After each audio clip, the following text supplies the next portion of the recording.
Hello दोस्तों, स्वागत है आपका फिर से एक बार हमारे channel Uday academy by GK में।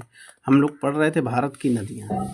भारत की नदियों में गंगा तंत्र हो गया था, जिसमें 5 जो है कि इधर से एक धौली गंगा, मंदाकिनी, पिंडार और मंदाकिनी यानी कि विष्णुप्रयाग, उसके बाद नंदप्रयाग, कर्णप्रयाग, रुद्रप्रयाग और देवप्रयाग। यहाँ तक की बातें हो गई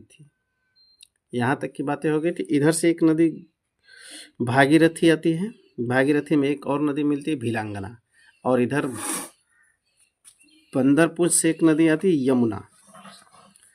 यमुना यानी यमुनोत्री से आती है। और ये आकर मिलती है कहाँ पर, आपके जहाँ प्रयागराज है, निसंगम। आज हम लोग पढ़ेंगे पुनः एक दूसरी नदी हिमालय की।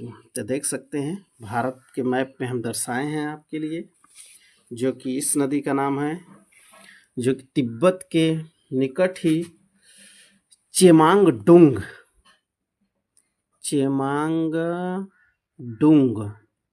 ग्लेशियर से निकलती है और सीधे पूरब की ओर बहते हुए इस नदी को तिब्बत में सांगपो कहते हैं। और ये सीधे जाकर भारत के अरुणाचल प्रदेश से प्रवेश करती है, यानी यू आकार आकृति बनाते हुए भारत में प्रवेश करती है। और प्रवेश करते समय इस नदी का नाम होता है दिबांग नाम होता है। प्रवेश करती जैसे ही दिबांग क्षेत्र में दिबांग नाम होता है, और दिबांग नाम होने के साथ ही यह नदी आकर लोहित में मिल जाती है। तो इससे यहीं आकर अंत में बांग्लादेश में मिलती है। और बांग्लादेश में इसे जानते हैं गंगा और ब्रह्मपुत्रा का जो संगम होता है, वहीं आकर यह असम में ब्रह्मपुत्रा के नाम से जानी जाती है और सीधे जाकर बंगाल की खाड़ी में मिल जाती है। तो दाएं तट से मिलने वाली नदी है सुबनसिरी है। उसके बाद आपका कामेग है, मानस है, संकोश है। ये दाएं तट से मिलती हैं।